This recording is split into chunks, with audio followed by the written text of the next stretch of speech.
Spurs are managerless and AFC Bournemouth have consistency in their inconsistency. So this Saturday, it proves to be a massive game. For Bournemouth, a win could be huge, but for Spurs, they need it too as they try to close in on the top four. This is a huge clash and we're here to cover it. My name's Sam Davis. My name's Tom Jordan. This is Back of the Net. We're an AFC Bournemouth fan channel, and quickly, we've done something to YouTube whereby if you press subscribe, something really good happens. So Spurs fans, if you're new around here, click it and wait to see what happens. Go on. There you go. Yeah, amazing. You wait. Amazing. I mean, yeah, you just wait because lots of content will be on the way. But it's not only that button that needs to be clicked, right, Tom? No, click that like one as well, because then it gets out to more people, and then more people get good things happen to them. Lovely. Lovely stuff. So a reason to stick around on this channel is because we're going to be giving it the back of the net treatment this fixture, including Tom at full time. We'll be doing the fan cams, get everyone's instant reaction to maybe a Bournemouth win, maybe a big Tottenham win, and Tottenham fans are welcome on it as well. But yeah, instant reaction after the game. And what about on Sunday? I'll tell you what will come out first. The big old vlog. The match The day vlog will come out. Look, I won it in North London last time. Got a fair few eyes on it. Hopefully for us, it's going to be a good one. And what's this in-depth show? Yeah, so the in-depth show. We do the fan cams after the game, it's that instant reaction, but then we do a second look where we go into a bit more detail, see all the tactics and all the bits and bobs from the game. But yeah, let's hope it's another good one in North London, mate, because I think both times we've played the North London teams, they come back from 2-0 down. Yeah. And so did Arsenal at their place. So it could be another, you know, all them shows done really well because of that, because they were thrillers. And what about the experience at Spurs? Oh, yeah, there's another one, isn't there? God, there's so much, I forget. Lucky. Yeah, then we do an away day review show where we talk about everything off the pitch. So we talk about what it was like to get up there, what the stadium's like, which, you know, is a relatively new one, so that'll be interesting. And see how you compare with your rivals Arsenal as well, because we've got a little league table going on with all the away days. So yeah, looking forward to that. So safe travels however you're getting up there. It's going to be 14 degrees, it's going to be a bit overcast, a little bit of drizzle, but hopefully it would have died out by the time the match begins. If you're catching the train, fair play to you, because once you're at Waterloo, you've got to traverse across London, whether that's on the National Rail or via the Tube. What we're driving around the M25 a little bit more, North London, getting a train into the pub that we're going to. The Antwerp Arms is one of a few recommended pubs. Been there before. Yeah, check that out. It'll always have the lunchtime football on. Been there before, great pub. So yeah, check it out. So we've got a lot to sink our teeth into over the next 30-35 minutes or so, but I suppose we better keep Spurs fans on side first, eh? Yeah, let's do that. This is what happened last time we played. Ugh.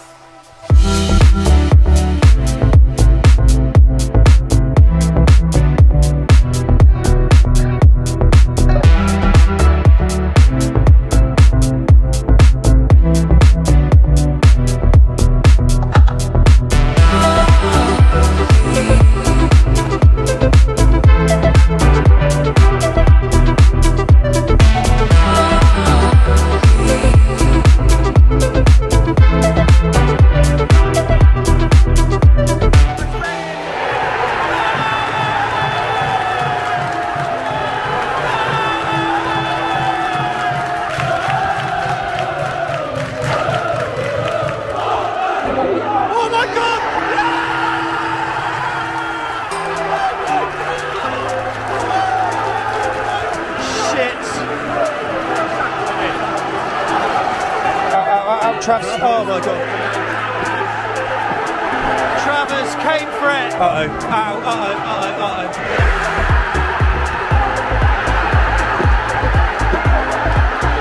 Fucking hell. It was coming. Oh mate, this is a shame to be that.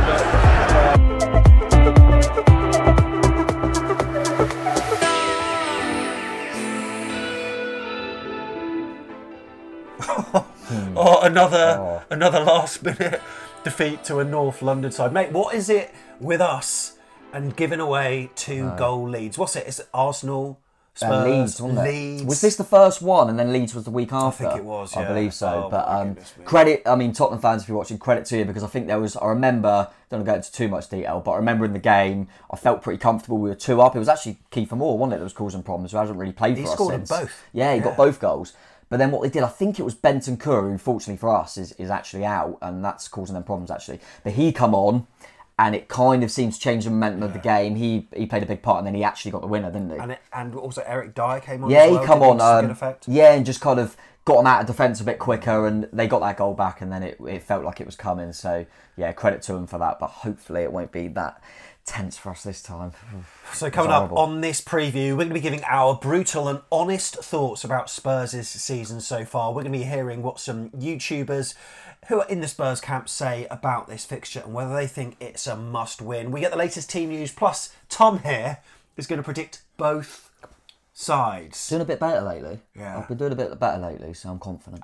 And also, Tom, I'm going to ask you something as well. Chris Cowlin, we did a preview on his channel. He asked us, which AFC Bournemouth players do you think could fit into the Spurs team? And I named 3. Let's see if we agree later on. Have a little think about that. All that is coming up. But we need to get into some AFC Bournemouth news before that. So Spurs fans, there's the timestamps. You know where to go if you want to go straight to our thoughts on Spurs. And the Jay-Z situation, mate. Jordan Zamora, it's sad. It's very sad.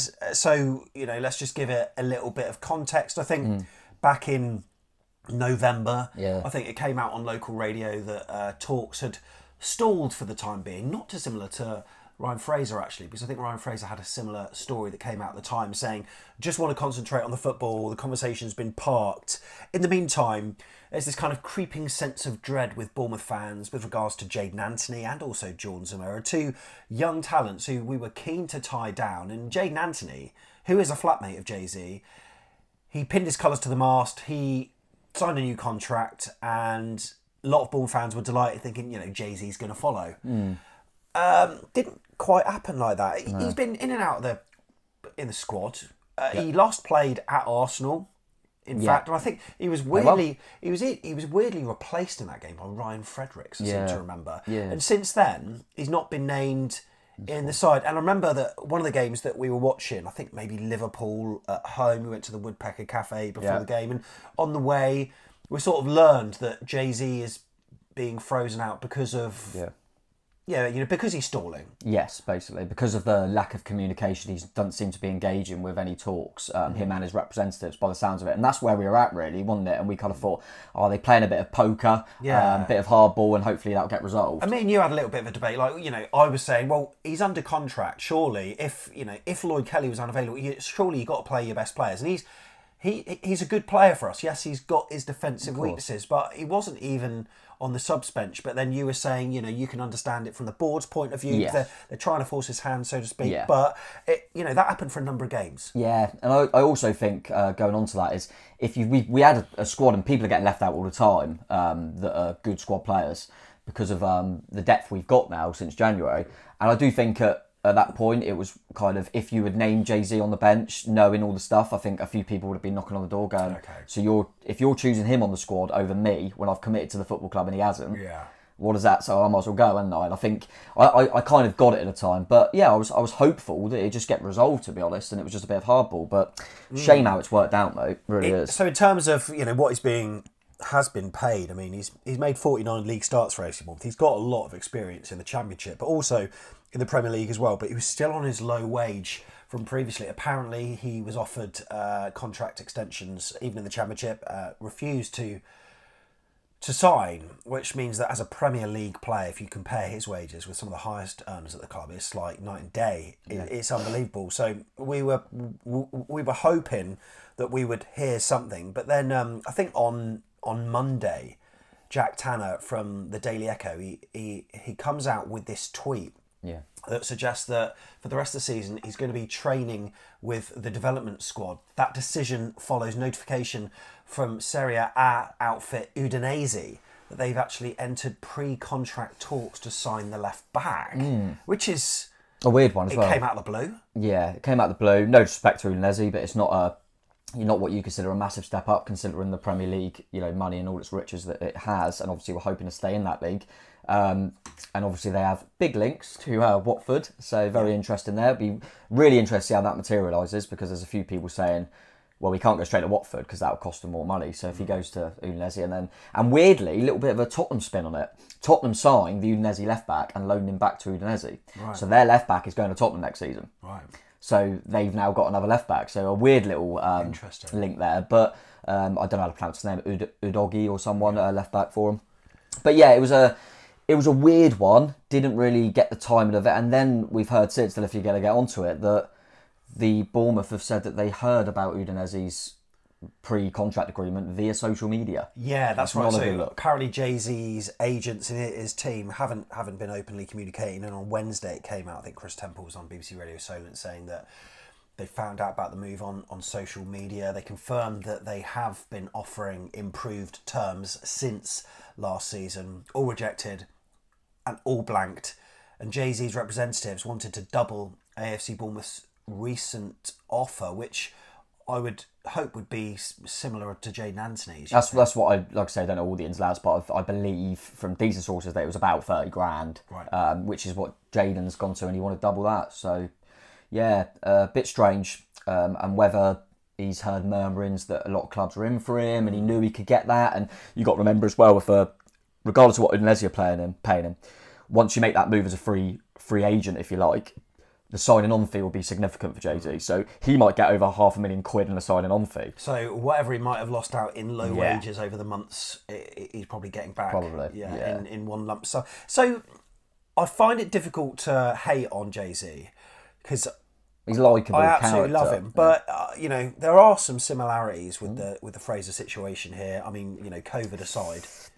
Well, that's what I'm thinking. I mean, it's difficult because I'm with you, mate. I've the lads come in and done really well and helped us get promoted, and then being in and out the side, whatever, always comes across really well. Seems like a decent guy off the pitch. But the fact of the matter is, I think the likability of Jay-Z is kind of maybe overshadowing certain things, because if there was so put it this way, the difference, like you mentioned, was COVID with Ryan Fraser, and he had to extend his contract because of COVID, and he refused to, so basically refused to play. And right now, if we had a COVID pandemic, touch wood we don't, would Jay-Z, say last week we had a COVID pandemic and we asked him to extend it, there's no way he would. So the only difference is that we haven't had a COVID pandemic. Jay-Z has literally not communicated with the football club. He's refused basically to communicate, to engage. He's gone off and signed with someone else. We're in a relegation battle, and he's just allowed that to happen. His representatives probably haven't helped. But I think he's got a little bit maybe big for his boots, and he's had one good season. But we've got to not forget that he's wanted to play, and the club have actually frozen him out. Whereas with Fraser, I think it is slightly different, because Fraser was playing and then he decided not to during a time of global crisis where we were all coming together. I think it's slightly different now, because I think he wants to play, but the club have frozen him out. But he's just lost his patience. Yeah, potentially. Just out of frustration. But I think when it gets that time, that's when other clubs can start sniffing in. So I think both gone, right, we need to nip this in the bud now. We need to sort this out. And like I say, by the sounds of it, and Solent and Chris Temple and all reliable sources that have got the club's best interests at heart have all said that he has just categorically refused to engage. And what do you do at that point? But is that just because he's pissed off with the situation being frozen out, like, unnecessarily? But what do you mean by frozen out? Well, what I mean is that he was in and out the squad, and then after the Arsenal game, he wasn't named in the squad at all. It became clear that it was because of the contract situation, despite earlier in the year seemingly having it promised to him that we're going to park the football conversation for a while. But now all of a sudden, because the club want to talk about it, he then gets penalised as a result of maybe wanting to concentrate on his football. I'm playing devil's advocate here, of course. However, he's not named in the squad.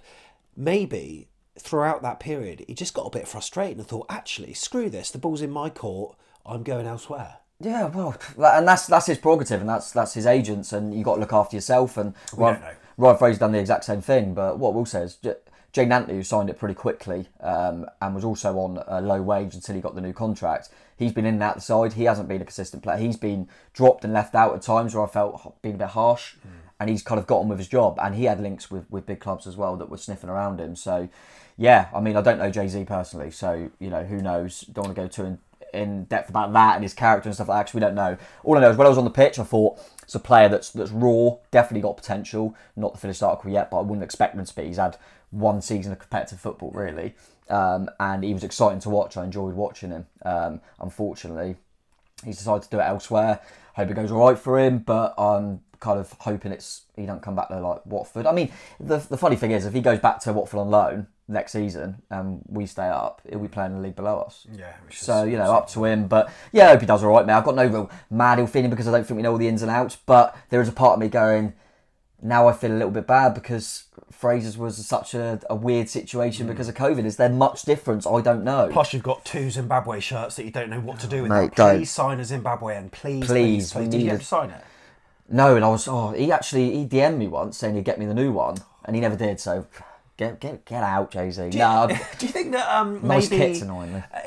From Gary O'Neill's perspective, having Jay-Z in the side, it does imbalance the defence somewhat because Adam Smith doesn't push on as much as he used to. True. Lloyd Kelly doesn't overly bomb on these days, so maybe having Lloyd Kelly one side and Adam Smith makes a symmetricality, whereas with Jay-Z up there, he sort of leaves some of the defenders exposed when he bombs on. Maybe that's one of his thoughts, like why we can get rid of him. Yeah, and I also wonder if you were saying then about us kind of pushing him to engage with us in terms of the contract. I wonder if that's part of it. We've gone, actually, we're doing quite well without him. Lloyd Kelly's come in, doing a good job here. We can kind of, we're not desperate for him now. We're all right. We've got Vigna in if we need to play him. But he's going to go though, right? So I would have thought so. We're going to need to get a left back. Yeah, of course. Sort of no matter what happens. Yeah, regardless, even if Lloyd Kelly, is kept as a left back, we're going to need another one. And it'll be interesting with Vigna. At the moment, I'll be shocked if we're going to take on that option to buy. But things change quickly in football, mate. Only takes an injury or Vigna to come on and play well. We've still got a fair amount of the season to go. He's been in the squad. Him come on and make a few good appearances. We might think, oh, okay. We don't know what he's like in amongst the group in terms of his character, and he might be someone that we want going forward as a squad member. If not, I'm sure we'll be sniffing around fullbacks for sure. And then obviously with our right side as well, Smith getting older, Frederick's getting older, Stacey not sure if he's got a future. I think fullback's definitely going to be a situation we look at. But at this moment in time, we're doing okay. And Jay-Z, you wouldn't play him now, would you? You wouldn't start him. No. So we're okay. But it's a shame how it's all panned out, mate. I did not see this one coming. Really didn't see it coming. It all feels like it's happened very quickly. But just a bit disappointing, really, because I think he was someone that, coming up with us in the Championship his first season, he was like from the academy. You're thinking he could grow with us and be a bit of a legend. And it just hasn't happened, unfortunately, mate. It's one of them things. Yeah, okay, so I noticed you've gone with the Jeff Lerma shirts. Yeah, just in hope that he's going to sign that contract. And you got MSP Capital on the front of your shirt. So have I. And you know what? It's quite apt, really, because yesterday it was announced that from the 25-26 season, at the end of it, no gambling sponsors. So, Daffabet, I expect we'll have them whilst we're in the Premier League. But we've got for one more season anyway. Yeah, we've got for one more season, I think. But gambling sponsors, no gambling sponsors. So, yeah, we did a special on shirt sponsors and gambling. Click the card at the top of the screen if you want to view that. So that's another bit of information that's come out of the card. But I suppose we should talk football now and talk Tottenham Hotspur. So, with 8 games to go, 24 points to fight for, our next trip is one to London, North London, the Tottenham Hotspur Stadium. They are in 5th place. Here's the league table right now. There you can see 53 points, played 30 games. And if you look towards the bottom of the screen, there you see it. Not that far down. Not that far down on 30 points, point a game. And AFC Bournemouth are sat in 15th. So Spurs, they've won their last 5 home games. For Bournemouth, with a defeat and with other results going against us, we could slip down the ladder, maybe below the dotted line, but hopefully not. Look, Tom, I don't know if you saw their last game. You obviously didn't see the whole game, but you would have seen the highlights when they played Brighton. That right there, I know they've got this impeccable run of form at home, but it seemed like Brighton, like they did us. Yeah, like they do most teams. Like they bossed them. Yeah, it was a bit of robbery, wasn't it, really? I mean, I'm not being funny, but the VAR in that game was absolutely... I mean, it's not Spurs' fault. The referee and VAR, they just cocked it up and it went in their favour. But yeah, I mean, we'll get onto it, but that's always my thing with Spurs, is I watch them this season anyway, and you look at the league table and you think, I don't know why everyone's... they're in there for 4th, but I always watch them and I haven't been that impressed this season, but... They got Harry Kane. And then that literally... And don't get me wrong, they got other good players, but Harry Kane seems to be that kind of man. I'm not happy with them because they drew with Southampton recently. Yeah. They drew with Everton. We watched that one. They lost to Leicester. They have not been helping us out. And we need to be all the teams near the bottom seem to have got something off them. It's our turn, mate. It's got to be our turn. Yeah, so let's check out their results. We'll go from, say, a couple of months ago, so start of Feb, and start off, mate, with a good win against Manchester City. They always do that. But then, you like you say, unravelled against Leicester in the Champions League, losing away to AC Milan. But look at this: 2 London wins, West Ham United, Chelsea, going out the FA Cup. They didn't need that. A loss at Wolves, and then drawing, but going out to AC Milan. They did get a 3-1 win against Nottingham Forest, 3-3 against Southampton, which wasn't That was when good. Conte come out. Yeah, that's right. And then that's what happens when you don't beat Southampton. It all unravelled, and I think 27th of March was the day where Conte. They didn't use the word sacked. No, weird one, wasn't it? I think it was like a Chris and Gwyneth, a conscious uncoupling, or whatever. Okay. But it was a separation of sorts. I mean, Conte was always going to leave under a cloud. That's what he does, isn't it? That's what he does. He goes everywhere. He normally wins a few trophies and then causes a bit of a riff, and he goes elsewhere. They probably wanted to sit out for the season, but I think it was untenable in the end after what he said. We can relate to comments in the media that cost the manager his job. Ex-Spurs player, obviously, Scott Parker. Done that with us, and he couldn't continue after that. But there was a spell in there that you just showed that losing in the FA Cup, it sounds, you kind of go, okay, they lost in the FA Cup. Tottenham are craving a trophy, and they could have gone for that, and they were poor and went out of that, and then they go out of the Champions League straight away, and suddenly it all starts unravelling. But it's a weird one. They don't need me to tell them that they're getting these managers in of these calibre, and it just still doesn't work for them. What do you think is the issue? I don't know. I mean, it's always this Spursy DNA that people talk about. And you just think it can't. I mean, it probably is a mentality thing to a degree, but I don't. Even though they've spent money, I remember at the start of the season we went on to one of the overlaps, and there was a big thing about them saying that Tottenham have won the transfer window when they got Perisic, Richarlison, and all this, and Bissouma. They're all crap. Yeah, they're all rubbish. And you look at it now and you go, they spent a lot of money, but they haven't bought good players. I think Romero's decent at the back, but there's a few others in there. I think they're not that good, and I just don't think their recruitment's been good enough. I look at their team and don't think they're that good, and I honestly don't. So they need to recruit better, and they're still all these seasons they're just relying on Kane magic. And Son's had one of them off seasons. Yeah, I was about to say he scored a worldie last week, but he's had an off season which hadn't helped them obviously. But and a few injuries, of course. I mentioned Bentancur at the start, but I just don't think they're. I look at it and go, are they in the top 4 squads? I'm not sure. But they're still the Kane factor, and they've still got decent players. It's still a bloody hard place to go. Do you think Kane will be there next season? Oh, it's again. Where did he go? Man United's my only shout. Only because obviously they got Weghorst to the end of the season, but they haven't got that focal point, have they? True. And they like Weghorst because he drops off and works out, and that's what Kane does. And I just wonder, United are the type of team that would just chuck 100 million, and Kane might think, you know what?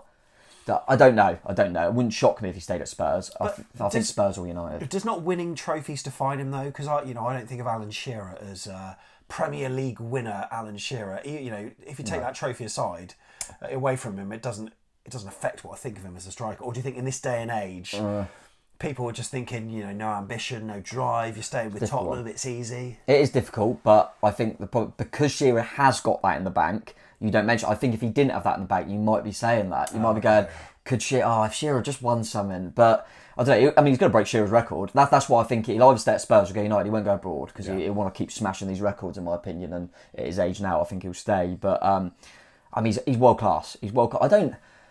It's all up to. I think it's all a personal thing. It's up to him. If he wants to be a legend at a football club and potentially not win a trophy but break all the records, then fair play. It depends on your personal thing. I just think it's a bit of a shame if his legacy and he doesn't win anything because he's so good. Yeah. But equally, what I will say is, as good as he is, and he's got golden boot, by the way, for England in tournaments, every time there's been, I know he had an injury, but when they're in the Champions League final, he didn't really turn up. True, yeah. I think when England have got the finals, semi-finals, he hasn't been at the level. Obviously, there's the penalty. I don't know, but he will. There will be a part of him that thinks, "Oh, can I just win something with Tottenham? That would mean so much more to me." So he's quite often absent in big games. So maybe this weekend he won't be there. He always scores against us. So it's Christian Stellini and Ryan Mason, is it, that are sort of taking charge for the meantime? Yeah. Do you think it's their intention to get someone in before the end of the season, or are you just going to see it out? I think they'll see it out now. Because I think they'll be looking at a long term. Not sure. I think there's been reports that Nagelsmann's kind of turned them down. He was one they were looking at. It wouldn't shock me going for a Potter-like approach again, because they've gone away from that Poch, didn't they, by getting Mourinho in, getting Conte in, and they had a spell with Nuno. And I wonder if they'll go down that kind of more long term thinking. Potter's one of them. They do like to get ex-Chelsea managers, to be fair, with Mourinho, Conte, Villas-Boas. Yeah, that's right. Even Glenn Hoddle won't. A little shout. I know this will be, everyone will be, what? He's just been sacked from Leicester, but Brendan Rodgers. Just something about Brendan Rodgers makes me think, has he got one last big club in him, maybe? I mean, I might be wrong. I don't know if Tottenham fans would like that anyway. But would you? Let us know. Yeah, but I think they'll try and go down a more long-term approach rather than getting in, you know, kind of Mourinho's and Conte's that will go. But yeah, it will be really interesting. But I think for now, they'll see out the season as they are, just try their best to get in that top four, which they've still got a good chance of getting in there. I mean, you know, I think they might just miss out personally, but I think they'll be fighting to the end to get in there. If they could sign some players right now, and they were looking at Bournemouth, which 3 players do you think I said on Chris Cowling's preview? We'll pop the link at the top of the screen. Which 3 current Bournemouth players do you think they could potentially be interested in? There's one I definitely think you've said. Go on. Philip Billing. Correct. Ding. Midfielder, scores goals, box to box. Yeah. They missed that. They have Højbjerg, Bentancur, Skip. They're not goal scoring central midfield players. Got to say Billing. Yeah. I'm trying to think of others now, because some of our better players, you know, you kind of Taverniers, people out. I think you did say that. Yeah, I did. I was just going to say, because of the fact they have Son on that side and Kulusevski might have got. You can't have said a striker because they've got Harry Kane. I'm trying to think at the back. They're all right. Have we got anyone that stands out at the back? I'm not sure. Have you? I don't know. Who's your third one? Unless you've gone Jefferson. Yeah, I did think. I wondered. Just get Lerma and Billing as a 2, fine. But fine. Yeah, I think certainly there's one that screams out, and that's Philip Billing for the type of player they need as well. I think all of them players are good enough to get in the Tottenham squad. But yeah, I think Billing's the one that I think would get into the starting 11 at the moment. Yeah. And there's probably none others I would say at the moment, to be honest. Form, yes, but in general, I'd say Billing would get into the starting 11. Maybe one of the centre halves could get in over a Longley or Eric Dyer, maybe. But yeah, Billing. Can you remember our last trip to the Tottenham Hotspur Stadium? 3-2.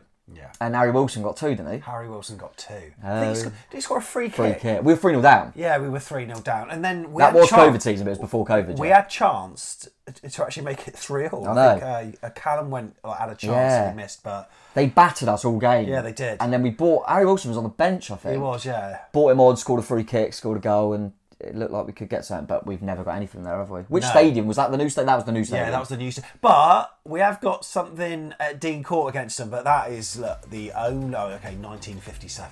We're not worried about that. What was that game like? cracking game. However, yeah, 2019, was that the Mark Travers masterclass? Yeah. Was that no, or was that the 0-0? I can't remember now. No, yeah, Mark Travers was. Was that the one where they? Because the one we won at home. I think that was the Mark Travers masterclass. I think it was, and it was Nathan Ake last minute, and they had 2 sendings off. Yeah. Was it Son? Lerma got right into him and rattled him, and then one Foyth come on and made an awful tackle, and they were down a point for like the whole game. We only just done it, and then I think we had a draw at home, like ground out 0-0. Yeah, we did. Apart from that. We haven't got anything, have we? No, we haven't. But in our away games, yeah, as I said earlier, lost all 5 in all competitions. Bournemouth have won 2, drawn 2, lost A. I would say a Spurs player to watch. We've talked about Harry Kane. We've mentioned Son. What about Dan Juma, mate? Oh God, Dan Juma. What's the reception going to be from Bournemouth fans if he comes on? It's weird, innit? It'll just be a bit of a pantomime. I'll just do whatever. Because to be honest, I think we offered him to be our highest ever paid player. And he turned it down for a bigger club in Tottenham or Everton at the time, to what would be considered bigger clubs. So you can't say he went somewhere for the money. He actually turned down good money to go to Bournemouth. We can always hiss at him, and like that wouldn't be a bad thing because he does his. Yeah. So we can sort of. I mean, I like Dan Juma. I mean, he's probably looking at it now, going, "Should I have?" Because he's just not getting any minutes. But he scored on his debut for him, didn't he? Yeah. The Cup. But then it's a different manager now, isn't it? He might. I think he'd come on in the last game. Yeah, he did. Yeah. So. I think I said to Mark Jackson, I said, I'll tell you what, if he comes on, I'm getting straight on my phone and putting him to score next. Yeah, because you know how it's like. But Dan, honestly, Tottenham fans, let us know, because I know he hasn't played many minutes for you, but I was talking to Tottenham fans I spoke to Flav when we met Flav, a Tottenham fan. Yeah. And they were all kind of on the same thing. I was going, why don't, in some games where they were saying it's been a bit dull, why don't you just chuck him on? Because he's not going to do much defensively, but he can get a crowd up. He's got a bit of magic in it, Danju magic, as he calls it. So, yeah, he is a good player. And if he comes off the bench, the only good thing is, I think, if he comes off the bench, that means we're probably winning or drawing because he's an offensive player. So. I love. I still follow him on Instagram, and quite often, like, I see his reels, Instagram stories. Yeah, he's quite good. And I go through his stories, and it's got these little like bits of Danju magic with like smoke going across the screen and these touches where it's poof, and all that, and I do like Danjuma, and then I think, oh, like they played yesterday, did they? And I have a look, it wasn't even used. Yeah, I know, it's a shame. Like, he builds up his own PR quite nicely. He does. He is very good at it. Not used. No, not being used at the moment. Be interested to see what he does next season. But yeah, the other one I'll mention as quickly is we're going to go into their kind of signing stuff they made. The right back Pedro Porro, I think, starting to find his way now. He kind of plays right wing back because of the system they play. And he's someone that, from a wing-back point of view, he can get numbers. He's decent set piece, he can get assists. So he's going to be a danger, I think. Yeah. And he's going to be one that Lloyd Kelly's going to have to be quite solid at left-back, because I think he'll bomb on for him. You don't care about the referee, do you? And God, I couldn't give a... It's Andy Madley. Okay. We had him against Forest at home. Yeah. Draw. Yeah, that's a point, isn't it? Take that again. Yeah, but that was one where they scored and they did get one disallowed. Oh yeah, well, I'm mad. And then they had another one, but Sam Surridge was onside for that one. Alas, anyway, let's find out what they've got to say about this game and us. We scoured YouTube to find out. Now listen, I look at the table and I think this should be fairly straightforward, okay? But listen, stranger things have happened. I wrote them off really when they appointed Gary O'Neill as manager. I really thought they were going to struggle to stay up, but they seem to have a real spirit about them. We can't get away from the fact they've beaten Leicester away from home. I know Leicester as well. They're fighting their own battles at the wrong end of the table, and they have also beaten Liverpool. So I'm not sure if they're a side that you can just write off. Funny enough, our form, when you look at it or read it on paper, doesn't sound that bad, but it's the manner in which we've lost points or dropped points in those two draws. We were winning, obviously, against Everton, and we ended up dropping 2 points and drawing 1-1. We were winning against Southampton, 2 goals to the good with 15 minutes to go, and we ended up drawing the game 3-3. But our form on paper isn't that bad. But when you look at the points dropped and the way we're playing, even though we're where we are, we don't go into the game with great confidence. And if they do get, dare I say, an early goal, the stadium's going to be very flat. But I watched the highlights of Bournemouth's game against Leicester. They were bloody good. They were really, really good. They had this guy, Philip Billing, who he could have scored about 3 or 4 goals. He's a big, tall guy, picks the ball up in kind of advanced positions and not afraid to get his shots away. The goal he scored was quite fortuitous. It was kind of played back to him and he intercepted it. But Bournemouth looked a fairly decent and mobile side. And they've obviously got Adam Smith in their side. He came through our academy and he's actually Bournemouth's record ever Premier League appearance maker. Good friend of Kane and Mason and Tom Carroll and that lot. So yeah, but Bournemouth have got some good players, and I'm sure players with points to prove as well. I mean, I live in Poole, so I'm not too far away from Bournemouth. I know a lot of Bournemouth fans, and they'll fancy this game. They'll fancy this game. They've always got hope. And I put out a tweet saying after all the furore about how we robbed them, not VAR or the refs, it was us personally, the club that robbed Brighton. I put out a thing saying we will get absolutely nothing from the refs this weekend because they'll try and level it up and Bournemouth will get a penalty for sure, considering that Brighton never got any. And I keep getting reminded by Bournemouth fans on my Twitter saying they haven't had a penalty all season. So that just says to me they'll definitely get a penalty. If they haven't had one all season, they'll definitely get one. You just never know. You keep the faith. We're deluded Tottenham fans, right? So we just keep the faith and hope that it'll turn the other way. But maybe I'll predict a loss and then we might win again. Yeah, so check out the channels below in the description. Check them out.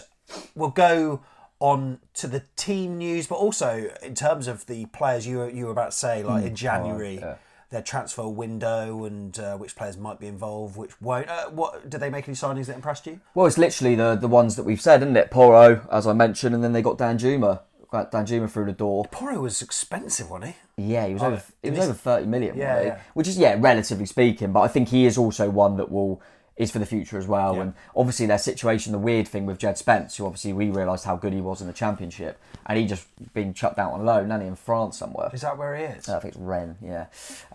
He's out there. So, yeah, it didn't work for him there, and they've probably struggled in that position. So I think Porro's going to help them. But yeah, apart from that, they got down June. But they have got a good squad. I think a few injuries have really hurt them. So who have they got out? I think Ben Davies. Yeah, Emerson, Bentancur, definitely out. Yeah. Basuma, don't know what's happening with him. And I think Sessegnon might still be out as well. Yeah. Who I quite like. You know, we briefly mentioned, the Spurs fan might have skipped it, but when we were talking about the Zamora stuff, Sessegnon's someone that I think, he's a bit more of a wing-back, but he's not getting minutes. No. Still young. Someone you could tempt him for maybe a loan for a season, I was just thinking. Never know. AFCB team news. Gary Neal had his presser. Of course, we know that Hamed Traore missed the game at Leicester. The team news is at the bottom of the screen. Now, Marcus Senesi, of course, was another Back in who training, didn't though, play. wasn't Yeah, didn't play at the King Power. No news of any new No. injuries, though. And I suppose in terms of your predictions, which we'll come on to, it's all about this kind of this energy levels thing. Yeah, of because course. Ouattara obviously didn't look, packed full of energy, I've got to say, and then he made that bold decision. But I said on the second look, like, sometimes I find that Gary Neal's maybe more passive and a bit more conservative in the games against teams that are expected to dominate, and I just really, really worry that this is going to be one where he plays Phil Bill in a deeper position, No, and he maybe can't. he does make a few decisions which kind of Bournemouth fans groan at. I hope not. No, I hope because not. we Because we the should- evidence is there as well. Yeah, and we should try to take it to Spurs. Why not? If we win, we're as good as safe. No, yeah, I think it's a good point. Be interested to see if the Spurs fans watching agree. But I look at the game and I think if we get a fast start, create a few chances, obviously, ideally an early goal. Yeah. I think that the way it's going at Tottenham at the moment, and there's not a great feeling, I would say, with all respect, is I do wonder if we get an early goal, have a few early chances, there might be some groans from the home fans, bit of a toxic atmosphere, some groans against, say, Levy and things like that, and that'll all benefit the away side. So, but if we start off passive, as you say, let them have the ball, that's just giving them a chance to get behind their team. Yeah. So yeah, I really hope we do start on the front foot, and we did against Leicester, which is our most recent. So let's go off that. And as I say, we had 3 games in that week spell, and I think the evidence was there that the one that we were a bit more passive, we got beat comfortably. The other 2, when we decided against Fulham to have a bit of a go, and against Leicester where we started front foot, we got wins, mate. We did. All right, and Tom is now going to predict the teams. Let's have it. Come on. Okay, Spurs. We've got the team on screen, the formation that looks to be a 3-4-3 by the looks of it. Yeah, it's pretty much Stini's carried on from what Conte did, and they've been in this system virtually all season, so yeah, they're probably more suited to that. Lloris should be back in goal. I mean, he's just come back and he had a spell out where Forster was in goal for a bit, but yeah, Lloris is obviously the number 1. He'll be in goal. I think the back 3, Romero, I do rate. I mean, I think if you get it him, he can be a bit clumsy and make some fouls, but he's a good centre half. He'll probably be kind of that right side. Eric Dyer, I would have thought, will marshal the middle, and then I'm going to go with Longley. Ben Davies looks like he's out, so yeah, I think it'll be Longley. So I think that'll be the 3. I'm pretty confident about that. I know they've got Sanchez as a people, but I think that'll be the 3. The kind of wing back roles I mentioned, Porro definitely be on the right. Left, you're never quite sure because Perisic's a bit older, so you wonder if he could come up. I think he'll start this one. Perisic's down that left side just for his experience. And I don't think they've got many options at the moment, mate. So I think it's going to be Skip and Højbjerg. Yeah, he is a scummer. I forget that. We have to give him a boo. But yeah, and Skip's a decent little player, to be fair. But they are missing Bentancur. But them 2 will be in the middle. And then I'm going to go Kulusevski and Son playing either side of Harry Kane. I'm quite confident about that team. Let me know, Spurs fans, if there's anyone else. I can't really think who may or may not come in for that. I think it's kind of it's quite obvious in my opinion, but we'll see. We don't know if there's any like fatigue and stuff. This could be shaping up for a 22 out of 22, mate. We're going to go on to Bournemouth then, and 4-3-3, mate, and it's pretty much as I would expect. Yeah. Go on then, talk me through it. I'm guessing Neto. Yeah, Neto in goal. Obviously, maybe even the most ardent Bournemouth fan would probably say we could have done with him in the reverse fixture because I think Travers, a few set piece goals, he had to play in that game. Yeah. Shame for him, but it'd be good to see Neto against Tottenham this time. Yeah, I think Celesi looks like he's back in training, could be available maybe from the bet, but I think we've just kept a clean sheet. You don't need to rush him back now. He's going to keep that same back four. He's got to. So from right to left, that would be Smith, Stevens, Mepham and Kelly, I'm sure. Midfield three, I know you briefly mentioned, and we hope it's not. It's got to be the same for me. Lerma, Rothwell, and then Billing more advanced, definitely. But them as a three. This is going to be the interesting one. I think Christie, you can't drop him the way he's been playing. Yeah, and obviously Traore's only just coming back. Solanke will lead the line. But I hope Kiefer Moore's on the bench just because of the impact he had against Tottenham. Yeah, just make him worry. Yeah, make him think, oh, this is the one that got the two against us, you know, and they showed they were a bit vulnerable to that. But I'm going to make a change, and that's going to be the one that was early in the Leicester game. I think Tav has got to start now. Surely he's ready to start. I think he'll start over Ouattara. And nothing against Dongo, but he hasn't. I've said this a few times. I think we've been over reliant on him. He's only 20. He's raw, and I think it'd be good to use him as an impact sub in these sort of games. If Tav's not quite ready, and Traore similarly, I would make a case for Anthony. I think we need to rotate Ouattara out now. So yeah, I'm going to go for Tav. So I'm going to go for Christie and Tav either side of Solanke, mate. Okay, there we go. Bournemouth fans, let us know if you agree with Tom's lineup. So with those two teams out on the pitch, mate, what's the scoreline going to be? I think we might win. Really? But I'm really? not going to go all out, because what my mind does is it goes, actually, look at Spurs at the moment. Last time, they haven't been that good.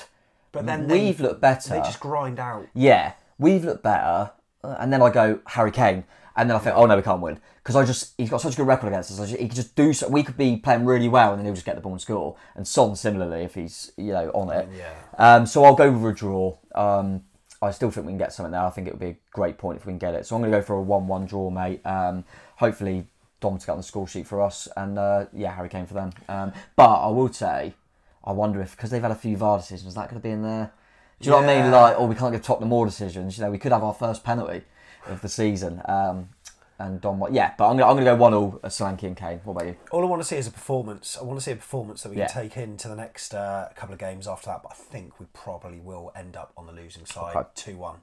I think Spurs will probably do what they did to us against, same as they did to Brighton. So yeah, I'm hoping that's not the case. I'm hoping it will be a reverse, but it's almost reverse psychology, because obviously at Leicester, I was feeling very pessimistic. Ended up on top of the moon. Exactly. Over the moon, on top of the world. Yeah, but I think the fact is, we want to win every game, and it's important. But this is one. It's a lot about performance, because if Tottenham fans aren't aware, we've then got is it West Ham? Yeah. Then Southampton, then Leeds. So we need to take some sort of positivity into them games, because they're the big ones. But yeah, hopefully we can cause a shock, mate. Hopefully we can. Thank you so much for watching. Looking forward to seeing you at the Tottenham Hotspur Stadium. If you want to come on fan cams, you know where we'll be, somewhere outside.